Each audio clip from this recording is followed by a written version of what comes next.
Assalamualaikum warahmatullahi wabarakatuh. Izinkan saya memperkenalkan diri. Nama saya Yoga Pratama dengan NIM 19.24229, kelas Hukum Ketenaga Kerjaan D. Di sini saya akan mempresentasikan dan menjelaskan sejarah ketenaga kerjaan.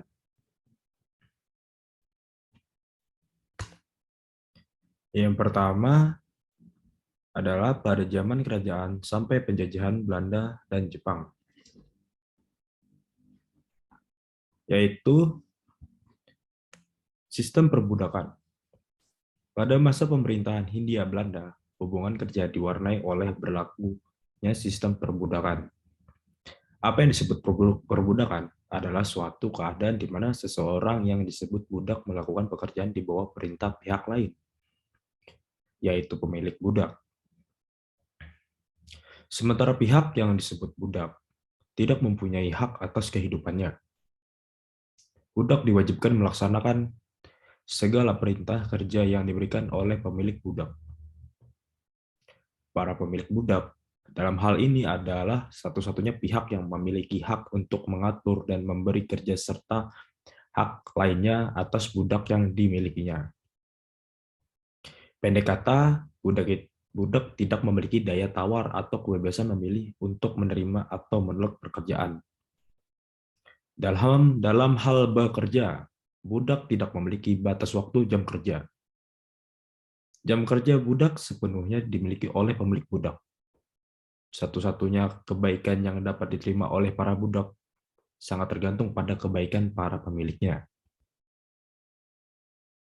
Jika ditilik dari aspek yuridis, budak posisinya tidak lebih dari barang milik pihak lain yang dapat diperjualbelikan dan dimiliki secara mutlak. Kehidupan sosial ekonominya, bahkan hidup dan matinya. Pemberian-pemberian pemilik budak kepada budaknya, seperti pemondokan, makan, serta pemberian lainnya dianggap sebagai kewajiban pemilik budak atau hak dari budak, tetapi merupakan pemberian yang bersifat kebijaksanaan dan didasarkan atas keluhuran budi pemilik budak. Sistem perbudakan pada masa sebelum proklamasi telah berlangsung lama dan memiliki akar sejarah dengan berlakunya sistem kelas sosial pada masyarakat Indonesia.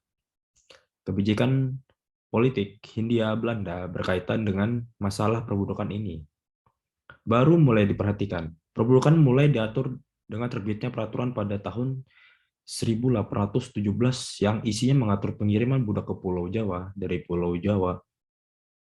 Pengaturan itu pun masih sebatas pengaturan untuk membatasi bertambahnya jumlah budak di Pulau Jawa. Pengaturan lebih lanjut baru terjadi pada tahun 1825 ketika pemerintah Hindia Belanda mengeluarkan peraturan untuk membatasi jumlah pemilik budak dan kepemilikan budak serta mengatur kewajiban-kewajiban para pemilik budak terhadap budak yang dimilikinya. Dalam peraturan tersebut, diatur sekurang-kurangnya ada 5 hal pokok, yaitu sebagai berikut. Yang pertama, budak yang telah kawin atau berumah tangga tidak boleh dipisahkan dari anak dan istrinya. Yang kedua, mulai dilarang adanya perdagangan budak dan mendatangkan budak dari luar Hindia Belanda. Yang ketiga, mengatur hal-hal yang dapat membebaskan budak. Yang keempat, mengatur kewajiban untuk memberi makan, pakaian, dan upah.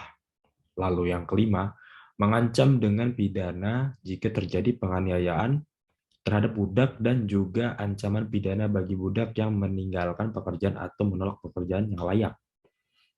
Setelah terbit peraturan tentang pengaturan pemilik budak dan kepemilikan budak tersebut, pada tahun 1854 pemerintah Hindia Belanda mengeluarkan peraturan yang disebut Regeringsrådslumen atau disingkat RR yang menetapkan penghapusan perbudakan pada ketentuan pasal 115 RR. Tersebut menetapkan bahwa paling lambat pada tanggal 1 Januari 1860 perbudakan di seluruh Hindia Belanda dihapuskan. Dan yang B, sistem kerja paksa atau RODI. Meskipun pemerintah Hindia Belanda menerbitkan peraturan penghapusan perbudakan, namun dalam praktik sistem perbudakan tersebut terjadi, bahkan terdapat pola kerja yang jauh lebih kejam ketimbang perbudakan, yakni berlakunya sistem kerja paksa atau kerja rodi. Sistem kerja paksa atau kerja rodi adalah sistem kerja yang diberlakukan secara kolektif dalam bentuk satuan desa. Adalah sistem kerja yang diberlakukan secara kolektif dalam bentuk satuan desa, suku, atau kerajaan, atau untuk keperluan raja. Pekerjaan ini pada mulanya berbentuk gotong royong. Namun dalam perkembangan sistem gotong royong, ini berubah menjadi kerja paksa untuk kepentingan seseorang atau pihak lain dengan tanpa upah. Peristiwa kerja paksa semasa pemerintah Hindia Belanda di antaranya terjadi untuk kepentingan pembangunan pabrik, benteng, jalan, dan perumahan yang semuanya untuk kepentingan pemerintahan Hindia Belanda. Sampai kini kerja paksa yang terus diingat banyak orang ada kerja paksa semasa Hendrik Williams Daendels menjabat sebagai Gubernur Jenderal Hindia Belanda pada tahun 1807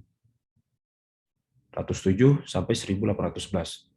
Pada saat itu kerja paksa untuk kepentingan pembuatan jalan dari Anyer Provinsi Banten hingga Penarukan Jawa Timur. Bisa dibayangkan betapa banyak korban meninggal ketika itu. Pada dasarnya para kerja paksa atau kerja rodi itu lebih kejam dari perbudakan mengingat dalam kerja rodi mereka tidak diberi makan dan pemondokan sebagai mana dalam perbudakan. Pada zaman penjajah Jepang, kondisi kerja paksa makin parah. Rakyat yang disuruh kerja paksa atau rumusa untuk membangun jalan, jembatan, bandar udara, dan kepentingan pemerintah penduduk lain tanpa upah. Mereka diberi sanksi fisik yang keras apabila lamban bekerja. Sementara makanan yang diberikan tidak memadai. Situasi tersebut membuat banyak pekerja atau buruh yang jatuh sakit bahkan meninggal dunia di lokasi pekerjaan. Lalu ada juga punale sanksi. Pada masa pemerintah Hindia Belanda, selain pembudakan dan kerja paksa, dikenal pula istilah punale sanksi. Punale sanksi adalah hukuman yang diberikan kepada pekerja karena meninggalkan atau menolak melakukan pekerjaan tanpa alasan yang dapat diterima dengan pidana denda antara Rp16.000 hingga Rp25.000 atau dengan kerja paksa selama 7 hari hingga 12 hari. Punale Sanksi merupakan produk dari terbitnya Agrariswet atau Undang-Undang Agraria tahun 1870 yang isinya mendorong munculnya perkebunan swasta besar sehingga membutuhkan pekerjaan atau buruh dalam jumlah banyak.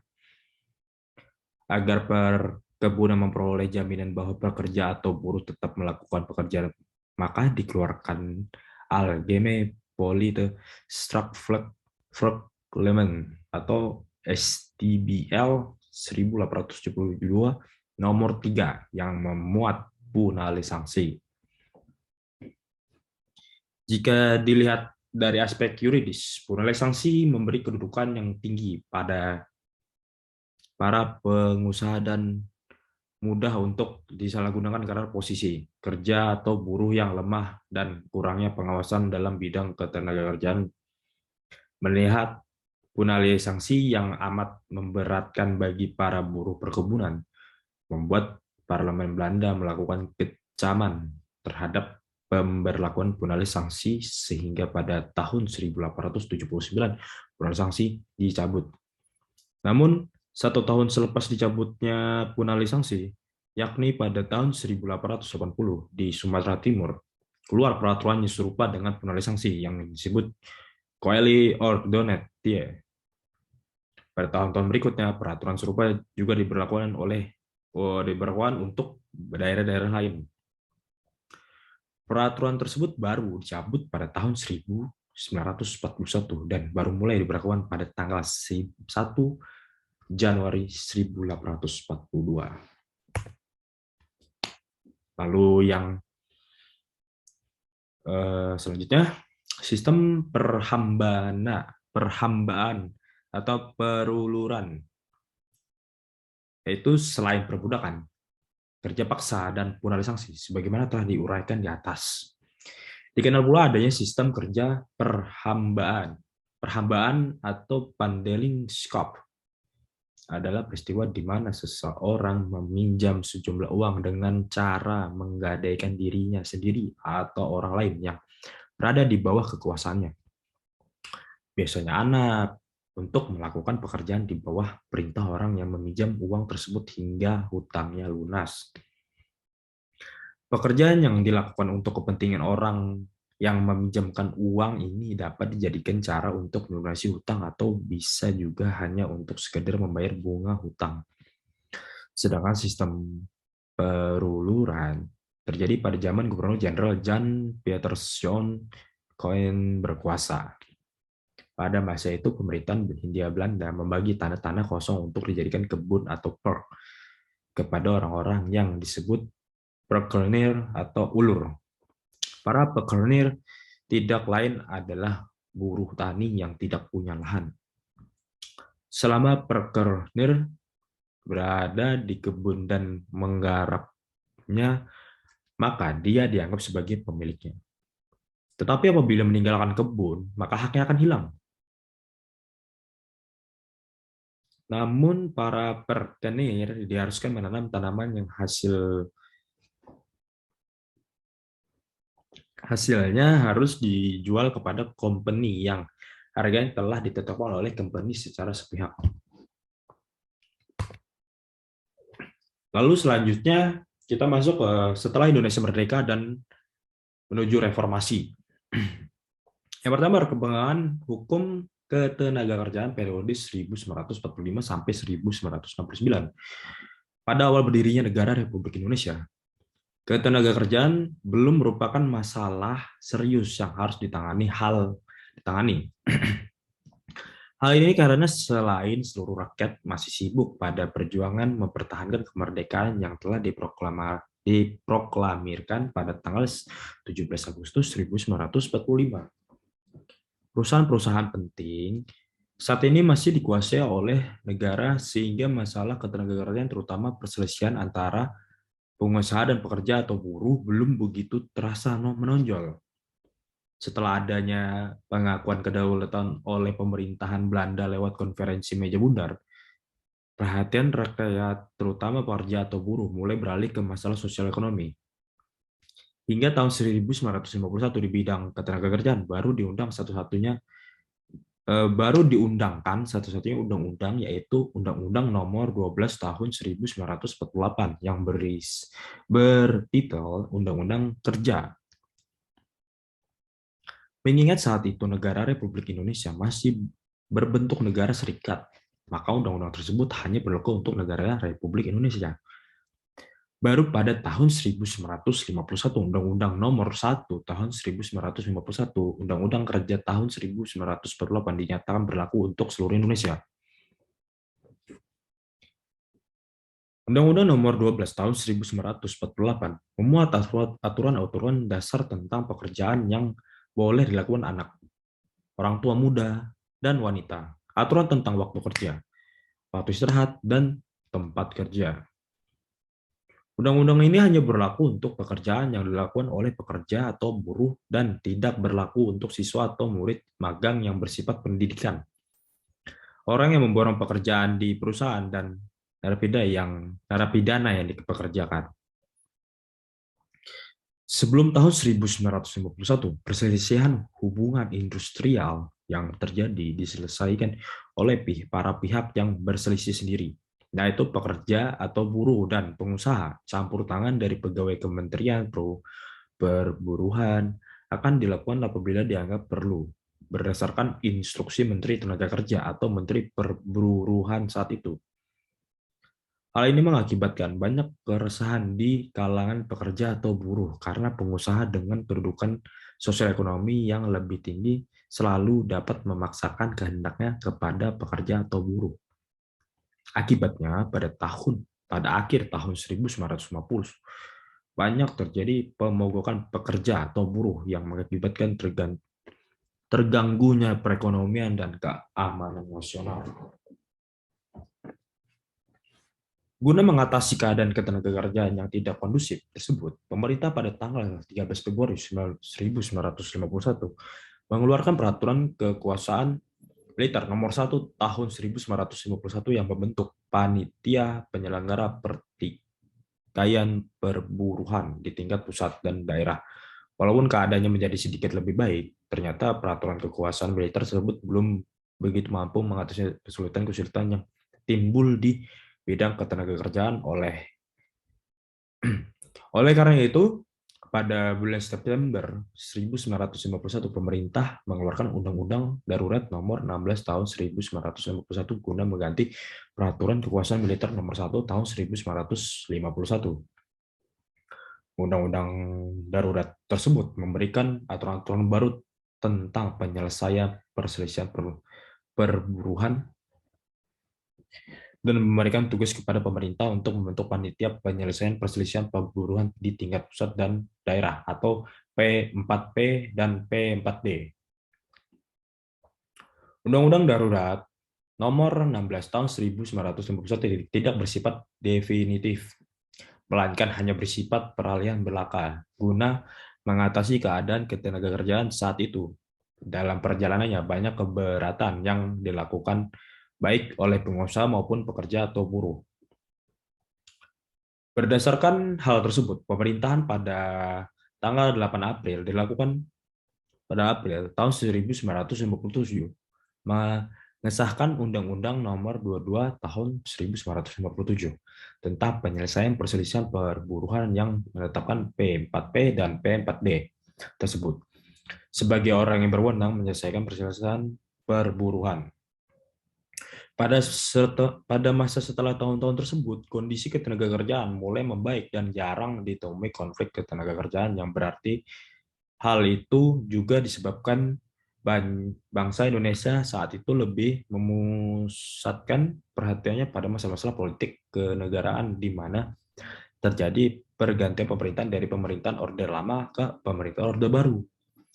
Sejalan dengan perkembangan kehidupan sosial ekonomi masyarakat, pemerintahan Orde Baru mengeluarkan berbagai peraturan perundang-undangan di bidang ketenagakerjaan guna mengganti ketentuan lama yang sudah tidak sesuai lagi dengan perkembangan zaman dan untuk memperbaiki kondisi ketenagakerjaan di tanah air dalam rangka memberikan pekerjaan dan penghidupan yang layak bagi kemanusiaan kepada warga negara. Lalu, di sini kita masuk perkembangan hukum ketenagakerjaan periode 1969 sampai 2003. Pada tahun 1969, pemerintahan Orde Baru mengeluarkan Undang-Undang Nomor 14 Tahun 1969 tentang ketentuan-ketentuan pokok mengenai ketenagakerjaan. Undang-undang ini mengatur tentang pokok-pokok yang dijadikan kebijakan dalam mengatur ketenagakerjaan di tanah air. Berdasarkan undang-undang ini dikeluarkan Undang-Undang Nomor 1 Tahun 1970 tentang keselamatan kerja guna mencegah dan membatasi kecelakaan kerja yang selalu menimbulkan kerugian pada pihak pekerja atau buruh dan mewajibkan pengusaha untuk melakukan hal-hal yang dapat mencegah terjadinya kecelakaan kerja termasuk memberikan alat-alat keselamatan kerja secara cuma-cuma kepada pekerja atau buruh. Guna lebih memberikan perlindungan kepada tenaga kerja, pada tahun 1977 pemerintah mengeluarkan peraturan pemerintah atau PP nomor 33 tahun 1977 tentang asuransi tenaga kerja atau ASTEK. Peraturan pemerintah ini mewajibkan perusahaan untuk mengikutkan pekerja atau buruh pada program asuransi sosial tenaga kerja meliputi berikut. Yang pertama, program asuransi kecelakaan kerja. Lalu yang kedua, program tabungan tabungan hari tua yang dikaitkan dengan asuransi kematian. Dalam perkembangan lebih lanjut, program ASTEK diperbaiki dengan suatu program jaminan sosial yang lebih baik dan diatur dalam suatu undang-undang. yaitu Undang-Undang Nomor 3 Tahun 1992 tentang Jaminan Sosial Tenaga Kerja atau Jamsostek. Undang-undang ini mewajibkan pengusaha untuk memberikan perlindungan kepada pekerja atau buruh dan keluarga dalam suatu jaminan sosial yang disebut Jaminan Sosial Tenaga Kerja atau Jamsostek meliputi sebagai berikut ini. Yang pertama, jaminan kecelakaan kerja, jaminan kematian, jaminan hari tua, dan yang terakhir jaminan pemberian kesehatan. Program jaminan sosial tersebut diselenggarakan oleh PT Jamsostek atau Persero, sebuah BUMN yang didirikan berdasar peraturan pemerintah nomor 19 tahun 1990. Pada tahun 1981 pemerintah mengeluarkan peraturan pemerintah nomor 8 tahun 1981 tentang perlindungan upah yang mengatur sistem pengupahan dan hal-hal yang didapat dipotongkan dengan upah. Peraturan pemerintah ini menegaskan bahwa upah pekerja merupakan hal yang harus didahulukan sehingga menjamin pekerja atau buruh dalam hal penghasilan. Pada perkembangan lain, pemerintah mengundangkan Undang-Undang Nomor 5 Tahun 1985 tentang Peradilan Tata Usaha Negara. Sebagaimana diketahui, sistem peradilan di Indonesia mengenal 4 macam pengadilan, yaitu pengadilan agama, pengadilan umum, pengadilan militer, dan pengadilan tata usaha negara. Putusan P4D dan P4P bukan merupakan suatu putusan lembaga pengadilan, tetapi putusan yang bersifat administratif.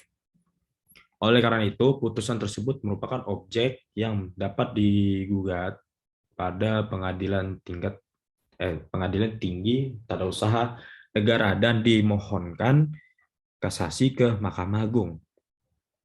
Mekanisme penyelesaian perselisihan hubungan industrial atau dahulu